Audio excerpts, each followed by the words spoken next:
नमस्कार दोस्तों, welcome in the world of Ayurveda Hindi. दोस्तों, हमने जो लास्ट वीडियो बनाया था उसमें देखा था कि क्रियाशील पेपर 2 में कौन से ऐसे पॉइंट है जिस पे ज्यादा फोकस करना चाहिए, कौन से इंपॉर्टेंट पॉइंट्स है। और इस लेक्चर में हम लोग पेपर होने के बाद ये वीडियो बना रहे हैं कौन कौन से ऐसे क्वेश्चन थे कि जो हमने बताए थे और एग्जाम में आए थे। ये क्वेश्चन पेपर कौन कौन से क्वेश्चन आए थे, ब्लूप्रिंट को फॉलो किया है या नहीं किया, उसी के बाद इसका डिफिकल्टी लेवल क्या था, और सबसे इंपॉर्टेंट एमसीक्यू कौन से थे, उसके आंसर कौन से थे, उसके डिफिकल्टी लेवल क्या था, ये सब हम लोग इस वीडियो में डिस्कस करने वाले हैं। शुरू करेंगे सबसे पहले एनालिसिस के एमसीक्यू के साथ।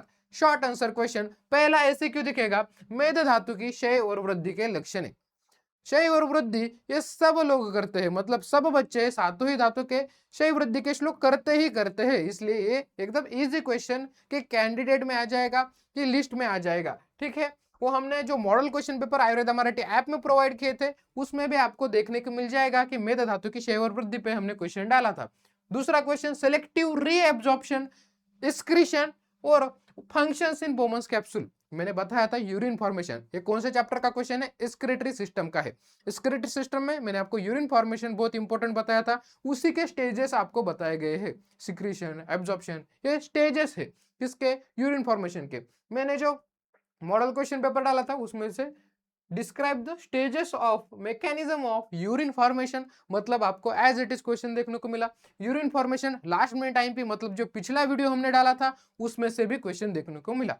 उसके बाद सर अगला क्वेश्चन क्या था सर, अस्थि सार पुरुष, अस्थि सारता हमको करनी थी। मैंने आपको लास्ट में टाइम पे में बताया था कि सबकी सारता करनी ही पड़ेगी, इसमें कोई भी अपने को छोड़ना नहीं पड़ेगा कि ये करेंगे ये नहीं करेंगे, ऐसा नहीं चलेगा। सातों के साथ धातु के हमें करना ही पड़ेगा कंपलसरी। ठीक है, उसमें से अस्थि सारता आया, और जो हमने मॉडल क्वेश्चन पेपर बनाया था उसमें से भी अस्थि सारता पे क्वेश्चन था। उसके बाद अगला question, types of passive immunity. Passive immunity, immunity का क्लासिफिकेशन भी करके गए हो तो ये टाइप्स ऑफ पैसिव इम्यूनिटी में आपको लिखने में आएगा। बहुत ही इजी क्वेश्चन, पहले जो 4 क्वेश्चन थे वो इजी क्वेश्चंस के क्राइटेरिया में आएंगे। अगला देखेंगे सर, ये देखिए मॉडल क्वेश्चन पेपर में भी मैंने इम्यूनिटी का क्लासिफिकेशन डाला था, उसमें से पैसिव इम्यूनिटी भी, और लास्ट लेक्चर के जो क्लिप्स है वो भी मैं आखिर में डालूंगा। मतलब आपको एक प्रूफ मिलेगा कि जो लास्ट लेक्चर में बोला था उसमें से क्वेश्चन आपको इधर कॉपी पेस्ट दिख गए हैं। उसके बाद डिस्क्राइब द टाइप ऑफ त्वचा अकॉर्डिंग टू सुश्रुत, मैंने अकॉर्डिंग टू सुश्रुत बताया था, और यहाँ पर सुश्रुत के अनुसार सप्त त्वचा वर्णन करा। डिस्क्राइब द टाइप्स ऑफ 7 सप्त अकॉर्डिंग टू सुश्रुत। ठीक है, सप्त त्वचा according to Sushruta, as it is question copy paste हो चुका है मॉडल क्वेश्चन पेपर से। ये university MUHS, Maharashtra university of health science में से, साइंस में त्वक, त्वक मैंने बहुत इंपॉर्टेंट उपधातु बताया था लास्ट मिनट आईएमपी भी। ये क्या है सर, ये है हमारा मॉडल क्वेश्चन पेपर, और ये है लास्ट मिनट आईएमपी का वीडियो में से स्क्रीनशॉट, दोनों में बताया था और पेपर में देखने को मिला। उसके बाद क्या है सर, उपधातु। उपधातु हमने उपधातु पे बहुत सारे क्वेश्चन डाले थे मॉडल क्वेश्चन पेपर में, उसमें स्तन्य आया, उसके बाद आर्तो भी आता है सर, और त्वक भी आता है। वो सब उसके बारे में थोड़ा थोड़ा लिखेंगे, सारे धातु के कौन कौन से उपधातु है उसके बारे में भी लिखेंगे, और त्वचा तो इंपॉर्टेंट मैंने बताया ही था, इसलिए एक क्वेश्चन भी हम लोग क्या करेंगे, पहला इजी, दूसरा इजी, तीसरा इजी, चौथा इजी, और पांचवा भी इजी में ही डालेंगे। त्वचा प्रकार इंपॉर्टेंट ही था, एक्सपेक्टेड ही था।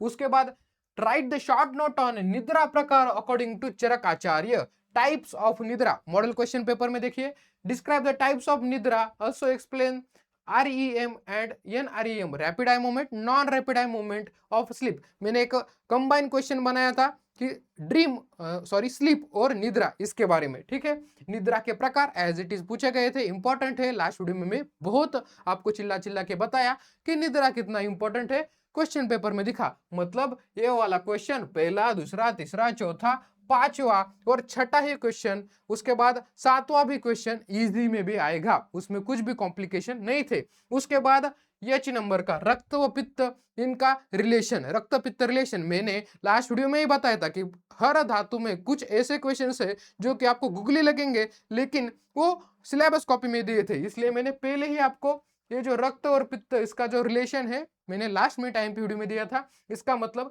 जिसने जिसने वीडियो देखा 8 एमसीक्यू एकदम प्रॉपर उसने लिख के आए हैं। ठीक है, उसके बाद चालू करेंगे एलईक्यू का। 8 एमसीक्यू हम लोग इजी क्राइटेरिया में लगेंगे, इजी लिस्ट में रखेंगे एनालिसिस में। ठीक है, उसके बाद आगे का मांस व स्रोतस, डिस्क्राइब द मांस व स्रोतस in detail and write down muscle physiology according to modern. आपको मांस व स्रोतस के बारे में लिखना है, उसके मूल स्थान के बारे में लिखना है, जो हमने एनाटॉमी में भी किया है, रचना शरीर में इधर भी किया है। उसी के साथ मसल फिजियोलॉजी, मसल फिजियोलॉजी आपको तीनों मसल शॉर्ट में एक्सप्लेन करने थे, या मसल कॉन्ट्रैक्शन जो भी आपको आता है। मतलब ये क्वेश्चन भी इजी क्वेश्चन के क्राइटेरिया में ही आएगा। जिसने थोड़ी भी पढ़ाई नहीं की उसको तो सब डिफिकल्टी लगेगा, लेकिन ये एज एक्सपेक्टेड क्वेश्चंस थे, उसमें कुछ भी अलग नहीं था। कौन सा एक्सपेक्ट नहीं था ये मैं आपको बताऊंगा। ठीक है, ये एलक्यू में देखिए, ये मांस धातु और मसल कॉन्ट्रैक्शन, मसल फिजियोलॉजी बहुत बार, बहुत मल्टीपल टाइम्स क्वेश्चन बताए, लास्ट मिनट आईएमपी में भी बताया। उसके बाद अगला क्वेश्चन, शुक्र व स्रोतसाचे वर्णन, write down right detail note on शुक्र व स्रोतस, डिस्क्राइब शुद्ध शुक्र एंड शुद्ध आर्तव लक्षण।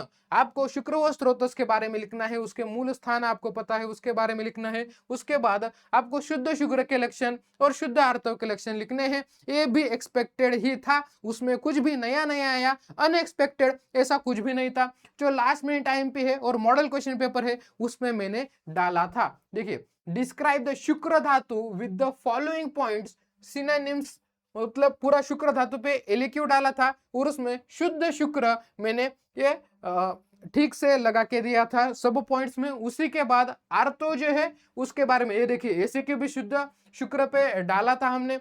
उसी के बाद शुद्ध शुक्र पे, उसी के बाद आर्तो शुद्ध एंड दूषित आर्तव, इस पे भी हमने एमसीक्यू डाला था। और जो लास्ट मिनट आईएमपी जो लास्ट वीडियो था, वो लास्ट वीडियो में भी शुद्ध शुक्र और उसके गुण करने को बोला था, उसमें शुद्ध शुक्र आपको कॉपी पेस्ट होने में दिख गया। मतलब दूसरे दो एलक्यू वो भी बहुत इजी क्राइटेरिया में ही आएंगे। उसके के बाद describe the blood pressure, it's physiological variation and factors responsible for maintenance of blood pressure.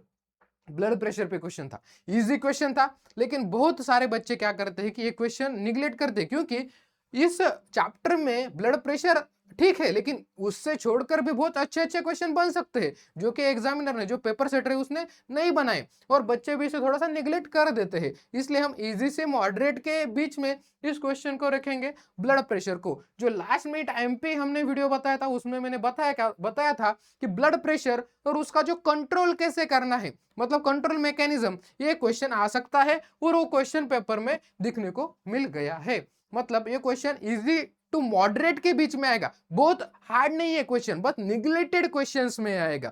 ज्यादा फोकस हम लोग इस पे नहीं करते, बहुत सारे चैप्टर है इससे भी अच्छा पेपर निकल सकता था अच्छे अच्छे पॉइंट्स पर लेकिन जो पेपर सेटर है उसके दिमाग में जो चलेगा वो इसी के हिसाब से बनाएगा। ठीक है, अभी तक का पेपर एकदम इजी, और एक ही क्वेश्चन थोड़ा सा मॉडरेट सा, इजी से मॉडरेट के बीच में हमने देखा। उसके के बाद सर हमने एकदम आखिरी का क्वेश्चन, डिस्क्राइब द नेत्र क्रिया eye physiology with diagram according to Ayurveda and modern. ये क्वेश्चन बिल्कुल भी एक्सपेक्टेड नहीं था, क्योंकि जो स्पेशल सेंसेस है ये आपको ब्लूप्रिंट के अनुसार सिर्फ एसएक्यू में दिए गए हैं, लेकिन नेत्र और फिजियोलॉजी ऑफ आई आपको एलक्यू में पूछा गया। मतलब ये बिल्कुल भी एक्सपेक्टेड नहीं था। आखिरी वाला क्वेश्चन मैंने भी आपको करने के लिए नहीं बताया था। मतलब हमने 11 क्वेश्चन एज इट इज हमने लास्ट मिनट आईएमपी सब, लास्ट में टाइम पे में सब 11 के 11 थे। उसी के बाद मॉडल क्वेश्चन पेपर में भी थे, सिर्फ एक आखिरी वाला क्वेश्चन हमारे लिस्ट में नहीं था। ये क्वेश्चन में आपने अगर एनाटॉमी ऑफ आई भी अच्छे से लिखी होगी, उसके कुछ फंक्शंस लिखे होंगे, आपको जो भी नीट के बेसिस पे आता है, तो भी आपको आधे से ज्यादा मार्क्स इसमें मिल जाएंगे। पेपर लेवल कैसा था सर? इसमें से जो 10 क्वेश्चन थे एकदम इजी लेवल के थे, 11वां क्वेश्चन थोड़ा सा मॉडरेट में आएगा और 12वां हम हार्ड में रख सकते हैं। ये हार्ड नहीं है, लेकिन हम लोग निगलेक्ट कर देते हैं ना, पढ़ाई नहीं करते इस चीज की, क्योंकि ब्लूप्रिंट के अनुसार इस पे एलक्यू आना ही नहीं चाहिए, लेकिन इस पे एलक्यू आ गया हम लोग क्या कर सकते हैं, अभी आ गया तो मैंने एक वीडियो डाला था एग्जाम के पहले कि जो भी आएगा हमें खुला नहीं छोड़ना, उस पर लिखना ही लिखना है, कुछ ना कुछ तो लिखना ही पड़ेगा। ठीक है, उसके बाद हम लोग क्या करेंगे, उसके बाद हम लोग देखेंगे अपने एमसीक्यू के आंसर। एमसीक्यू के आंसर में हम लोग एमसीक्यू कौन सा आए थे वो भी देखेंगे, उसके बाद उसके आंसर देखेंगे।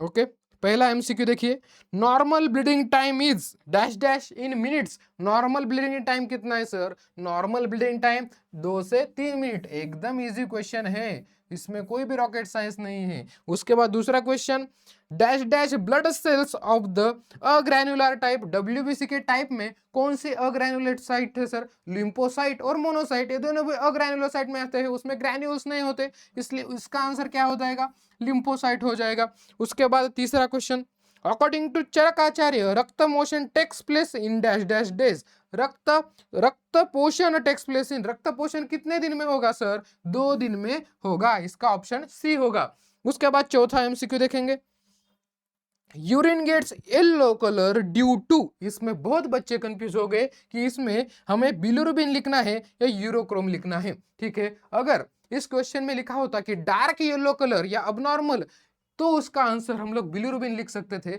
लेकिन जो नॉर्मल यूरिन में जो येलो कलर देखने को मिलेगा वो यूरोक्रोम के वजह से देखने को मिलेगा। मतलब जो ब्रेकडाउन ऑफ हीमोग्लोबिन होता है उसमें से हमें येलो कलर नॉर्मल यूरिन का देखने को मिलेगा। लेकिन अगर हमें डार्क येलो कलर दिख रहा है, अब नॉर्मल कलर दिख रहा है, उसका कारण बिलिरुबिन हो सकता है, इसलिए मोर करेक्ट देखा जाए तो इसका यूरोक्रोम हो जाएगा। ठीक है, उसके बाद पांचवा, पुरुष धरा कला इज सिचुएटेड एट। पुरुष धरा कला कहाँ है सर, पुरुष धरा कला उसका काम ही कहाँ होगा, पक्वाशय में होगा, लार्ज इंटेस्टाइन में होगा, इसलिए उसका आंसर क्या है, पक्वाशय। छठा, Vedini is a type of, त्वचा का टाइप है, त्वचा के प्रकार तो हमने पहले ही किए थे। देखिए क्या इसमें कुछ मुश्किल लग रहा है, ब्लीडिंग टाइम था, डब्ल्यूबीसी का टाइप था, रक्त पोषण था, यूरिन का कलर था, और ये पक्वाशय, पक्वाशय स्थान दिया गया था पुरुष धरा कला का, ये त्वचा, यहां तक कुछ भी मुश्किल नहीं था। उसके बाद सातवां क्वेश्चन देखेंगे, सातवां क्वेश्चन था, क्लेद विद्रुति है, क्लेद विद्रुति इज अ फंक्शन ऑफ, क्लेद किसका फंक्शन है, स्वेद का फंक्शन है, स्वेट का फंक्शन है, इजी था। आठवां देखेंगे, शुद्ध मांसस्य स्नेह एवं डैश डैश परिकीर्तिकम, क्या है सर, वसा। श्लोक जिसने पढ़ा था, रीड भी किया था, थोड़ा सा कॉमन सेंस भी लगाएंगे तो भी इसका आंसर हो जाता। इसको हम मीडियम में रखेंगे, 7 इजी 1 मीडियम। उसके बाद नौवां क्वेश्चन, नौवां क्वेश्चन क्या था sir, Charak acharya according to Charak acharya type of nidra. निद्रा के टाइप्स बहुत बार हमने पढ़े हैं सर, 5 टाइप्स है निद्रा के। उसके बाद 10th नंबर का question, 10th number, haversian canal are present in, कहां पर प्रेजेंट है, बोन में। नीट में भी अगर आपने थोड़ी सी भी स्टडी की होगी अच्छी सी बोन्स की, तो आपको ये क्वेश्चन टैकल हो गया होगा। फिर भी हम लोग इसको मीडियम में रखेंगे, ये वसा और ये दोनों भी मीडियम रेंज में रखेंगे, बाकी सब इजी थे। उसके बाद आगे 11वां question, bad lipoprotein for cardiac arteries wealth health. उसका क्वेश्चन का answer, bad lipoprotein for cardiac health कौन सा है सर, लो डेंसिटी लिपोप्रोटीन है, क्या है सर, बैड है कार्डियक के लिए, इसका आंसर हो जाएगा बी। उसके बाद ये भी इजी में आएगा, 12वां, अकॉर्डिंग टू शारंगधर स्वेद एक मेद का क्या है। अब बहुत सारे बच्चों ने क्या लिखा, मल लिखा, लेकिन शारंगधर के अनुसार जो मेद का जो ये स्वेद बताया गया है वो मेद का क्या है सर, वो मेद का उपधातु है, इसलिए इसका करेक्ट आंसर क्या हो जाएगा, उपधातु। Option number B is the correct answer, स्वेद। ठीक है, मल इसका आंसर नहीं है। उसके बाद 13th question, 13th question, quantity of रस धातु प्रेजेंट इन ह्यूमन बॉडी, प्रमाण बताना था रस धातु का, क्या है, no, option number B. 14th, serum क्या है सर, प्लाज्मा विदाउट फाइब्रोनोजन, ये भी इजी क्वेश्चन में आएगा। आपको मैं उपधातु वाला हार्ड में रखूंगा, बाकी 2 मीडियम थे, एक हार्ड देखने को मिला, ये भी इजी था। प्लाज्मा विदाउट फाइब्रोनोजन, ये भी इजी था। 15th, Weber's test is perform to test functioning of, Weber's test ear के लिए होता है सर, ईयर फंक्शनिंग के लिए, इसको मीडियम में रखेंगे। 16वां, शुक्र धातु, फंक्शंस ऑफ शुक्र धातु इज, मैंने जो अपना व्हाट्सएप चैनल है आयुर्वेदा मराठी का, उसको लास्ट मैसेज मेरा यही था कि 7 धातु के प्रमुख कर्म मैंने डाले थे, उसमें से आपको मिल जाएगा कि जो शुक्र धातु है उसका प्रोजोत्पादन, गर्भ निर्माण करना, अगली पीढ़ी को जन्म देना, ये इसका काम है, प्रोजोत्पादन। ठीक है, इसको भी इजी में रखेंगे। 17वां question, dash dash type of white blood cell in blood, blood white blood cell के टाइप कितने हैं? 5 है। कितना इजी क्वेश्चन है, मैंने यूट्यूब पे भी डाला था अपने मराठी वाले चैनल पे। उसमें हमको न्यूट्रोसिल, एसिडोनोफिल, बेसोफिल, लिम्फोसाइट, मोनोसाइट, ये 5 टाइप देखने को मिलेंगे। इजी क्वेश्चन में आएगा। 18th क्वेश्चन, आयुर्वेदीय मूत्र निर्मिति अकॉर्डिंग टू आयुर्वेद पर्सपेक्टिव, मूत्र निर्मिति कहां पर होगी? पक्वाशय में होगी सर। ठीक है, उसके बाद 19th question, glucose is actively reabsorbed in proximal tube, जिसने जिसने काउंटर करंट मैकेनिज्म किया उसको उसको क्वेश्चन सॉल्व होगा, हमने ऐप में पढ़ाया था अभी। 20th, ये क्या है सर? ये मॉडर्न मीडियम लेवल का क्वेश्चन है। उसके बाद 20th क्वेश्चन, इंद्रोप सनिभम हे प्राकृत is the term used normally, किसके लिए यूज किया जाता है? आर्तव के लिए। जिसने पढ़ा था उसको आ जाएगा, मीडियम लेवल में रखेंगे। 2 मीडियम एमसीक्यू 2, मीडियम एमसीक्यू 3 और हार्ड में 2, मतलब 5 एमसीक्यू मीडियम से हार्ड में थे, 15 एमसीक्यू एकदम ही इजी थे, 11 एसीक्यू एलक्यू एकदम ही इजी थे, बस एक एलक्यू आपको हार्ड मिला। मतलब कितना? ये 5 मार्क और वो 10 मार्क, 15, 100 में से 10 से 15 मार्क का जो क्वेश्चन पेपर था वो अपने को थोड़ा सा मीडियम से हार्ड में से मिला। बाकी क्वेश्चन पेपर बहुत ही ज्यादा इजी था। पासिंग सबकी इजीली निकल जाएगी, कोई भी चिंता मत करो। अगर इसका पेपर चाहिए with MCQ, Ayurveda Marathi app download कीजिए और उसमें आपको मिल जाएगा। ठीक है, ये था अपना आखिरी पेपर का एनालिसिस। हमने शुरू से मतलब संहिता के पेपर से लेकर ये क्रियाशील पेपर 2 तक आपको सब, हमसे जो कुछ भी हो सकता था हमने सब कुछ आपको प्रोवाइड किया। ठीक है, और आपसे भी अच्छा प्रतिसाद मिला, अच्छा रिस्पांस हम सबको मिला, इसलिए हम लोग अभी आप जब सेकंड ईयर में आएंगे तब आपसे मिलेंगे, तब आप लोग भी थोड़ा सा आराम कीजिए, क्योंकि अभी आपका पेपर खत्म हो गए। ट्रिप्स पर जाइए, घर पर जाइए, अच्छा खाना खाइए, वाइवा में इतना टेंशन नहीं होता जितना थ्योरी में है, वाइवास में भी कुछ मदद चाहिए तो आप लोगों को मिल जाएगी। और इसी के साथ हम लोग ये फर्स्ट ईयर का सिलसिला यहाँ पर ख़त्म करते हैं। अब मेरी जो भावनाएं हैं वो हिंदी में ज़्यादा बाहर नहीं आ सकती, क्योंकि मैं एक मराठी भाषिक इंसान हूँ, इसलिए जो मेरी भावनाएं हैं, आखिरी पेपर था, मैं आपको मराठी वीडियो में बताऊंगा मराठी चैनल पे, अगर पॉसिबल हुआ तो, आपको वक्त होगा तो। ठीक है, अभी इस वीडियो को यहाँ पे हम समाप्त करते हैं, हमारा फर्स्ट ईयर की जर्नी को यहाँ पे हम लोग समाप्त करते हैं। मिलते हैं अगले लेक्चर में, अगले वीडियो में, जब आप लोग सेकेंड ईयर में आएंगे। ठीक है, और हमें फॉलो करिए इंस्टाग्राम पे, लिंक आपको डिस्क्रिप्शन बॉक्स में मिल जाएगा, और हमसे कनेक्टेड रहिए। जल्द ही मिलते हैं अगले लेक्चर्स में। Thank you very much, all the best दोस्तों। अगर मुझसे पूछेंगे तो धातु, रस, रक्त, मांस, मेद, इसमें से जो मांस और मेद है उसमें एसिड आने के हायर प्रोबेबिलिटी है। रक्त के अंदर क्या दिया है? रक्त धातु व पित्त दोष, इसका रिलेशन, इसका संबंध हमें लिखना है। उपधातु है जो कि हमारे सिलेबस में 3 दिए गए हैं, और उसके बाद मल, ये दोनों में से एक पे हमें दिखेगा ये क्वेश्चन। मोस्ट रिपीट कौन सा क्वेश्चन हुआ है सर उपधातु और मल पे? इस पे जो त्वक है, त्वचा प्रकार, त्वक प्रकार, जो टाइप्स ऑफ त्वचा, इंद्रिय, पंचेंद्रिय करने हमको, और कर्मेंद्रिय कौन कौन से मालूम होना चाहिए। निद्रा एंड स्वप्न, इसमें क्या इंपॉर्टेंट है? उसके प्रकार एंड उसका इंपॉर्टेंस। आपको सीधा सीधा क्वेश्चन दिख जाएगा, निद्रा का इंपॉर्टेंस। ठीक है, निद्राचे महत्व, ऐसा क्वेश्चन आपको दिख जाएगा। ठीक है, निद्रा स्वप्न में उसके प्रकार और इंपॉर्टेंस अच्छे से पढ़ के जाना है। इम्यूनिटी में क्या करना है? छोटा सा चैप्टर है, इसका क्लासिफिकेशन चार्ट इतना अच्छे से करेंगे, इसमें से कोई भी क्वेश्चन आया तो हमें इसका क्लासिफिकेशन चार्ट डालना, मतलब डालना है। ठीक है, इम्यूनिटी पे एलिक आने के चांसेस बहुत कम है, क्योंकि सिलेबस कॉपी में उसके आगे एलिक के नीचे नो लिखा गया है। ठीक है, क्या क्या इसमें पढ़ना है? क्लासिफिकेशन ऑफ इम्यूनिटी पढ़ना है पूरा, फिर उसमें नेचुरल, एक्टिव, एक्वायर्ड, सब पूरा की पूरा चार्ट प्रिपेयर करना है और उसको रखना है। Blood pressure and it's control, इस पर भी आपको ओवरलुक करना है। ठीक है, सबसे पहले difference between skeletal muscle, cardiac smooth muscle, ये क्वेश्चन सबसे ज्यादा इंपॉर्टेंट किसमें सर? मसल फिजियोलॉजी में। यूरिन फॉर्मेशन आपको इसमें से बहुत ही ज्यादा इंपॉर्टेंट, हाई वेटेज अगर बोला जाए तो यूरिन फॉर्मेशन है। अगर यूरिन फॉर्मेशन नहीं डालना तो उसके स्टेजेस आपको डाल देंगे, अल्ट्राफिल्ट्रेशन के बारे में बताओ, रीअब्जॉर्प्शन के बारे में बताओ, सिक्रेशन के बारे में बताओ। अगर यूरिन फॉर्मेशन भी आया तो यही सब आपको लिखना है।